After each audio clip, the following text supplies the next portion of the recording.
ঠাকুর শ্রী নীলকান্ত প্রভু সুন্দর রচিত ব্রহ্মচর্য ও সত্য সংহিতা গ্রন্থের কিছু অংশ পাঠ করছি। শিরোনাম: ধর্ম চতুষ্টয় আশ্রম। আর্য কৃষ্টি ভারতবর্ষ সনাতন ধর্মের এক অতীব সুন্দর সুবর্ণ সুযোগে মনুষ্য জীবন 4টি পবিত্র বিভাগে বিভক্ত হইয়াছিল, যথা ব্রহ্মচর্য, গার্হস্থ, বানপ্রস্থ, সন্ন্যাস আশ্রম। এই পবিত্র শুভময় যুগে রাজা হইতে ভিখারি পর্যন্ত বাল্য জীবনে প্রত্যেককে গুরু আশ্রমে ব্রহ্মচর্য পালন, যম নিয়মাদির মাধ্যমে প্রতিষ্ঠা লাভ করিতে হইত। আসন, ব্যায়াম, ধ্যান, প্রত্যাহার, প্রাণায়ামাদির গুরু নির্দেশিত পথ অবলম্বন করত। নানারূপ বিদ্যাভ্যাসের পর গার্হস্থ আশ্রমে প্রবেশ করিতে হইত। শিক্ষার সাফল্য হেতু সংসারে নানা প্রকার ঘাত প্রতিঘাতে তাহারা আত্মহারা বা লক্ষ্যচ্যুত হইত না।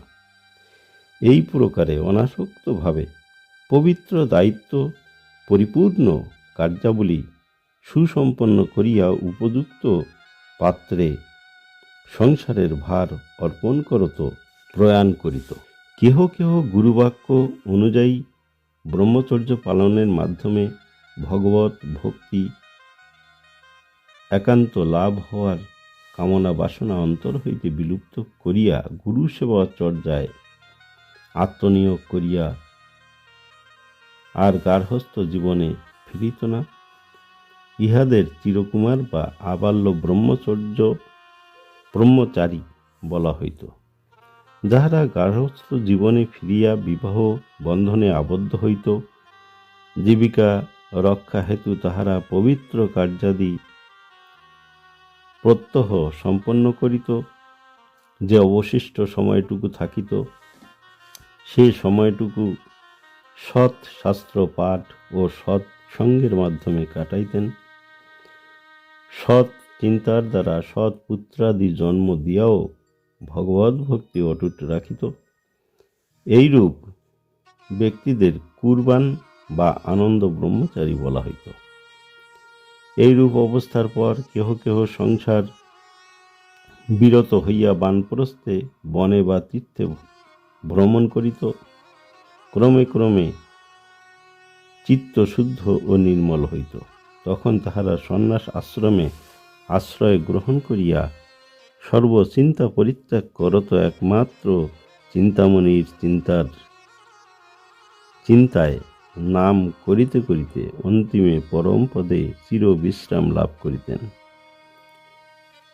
আশ্রম কথাটি বড়ই পবিত্র।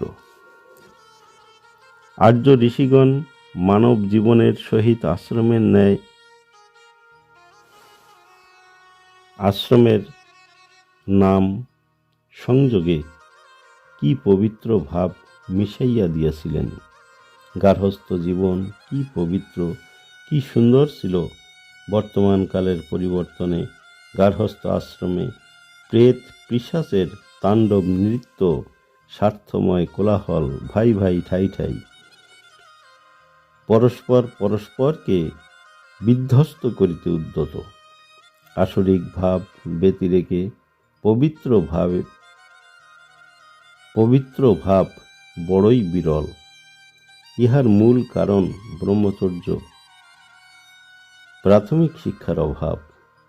অতএব সমাজকে যদি পুনরুদ্ধার করিতে হয়, তবে অচিরে ঘরে ঘরে ব্রহ্মচর্য যম নিয়ম শিক্ষার প্রবর্তন করিতে হইবে। গাছের মূলে জল না ঢালিলে, প্রশাখায় জল সিঞ্চন করিলে কোনো প্রকার ফললাভ হইবে না। সুতরাং মূল ভিত্তি ব্রহ্মচর্য সম্বন্ধে সকলেরই বিশেষ যত্নবান হওয়া কর্তব্য। ব্রহ্মচর্য শ্রেষ্ঠ সাধনা। জ্ঞান সংকলনী তন্ত্রে মহাদেব বলিয়াছেন, ন তপস্তপ ইত্যাহু ব্রহ্মচর্যম তপোত্তমম। অর্থাৎ ব্রহ্মচর্যই সর্বোত্তম তপস্যা, ইহার তুলনায় অন্যান্য তপস্যাই নহে। কাহারও মতে ব্রহ্মে বিচরণ করা, ভগবত নামে বা ভাবে অথবা ব্রহ্মজ্ঞানে বিভোর থাকাই প্রকৃত ব্রহ্মচর্য। জয় সত্যহরি, জয় শ্রী নীলকান্ত, জয় মা মাধুর্যময়ী দেবী।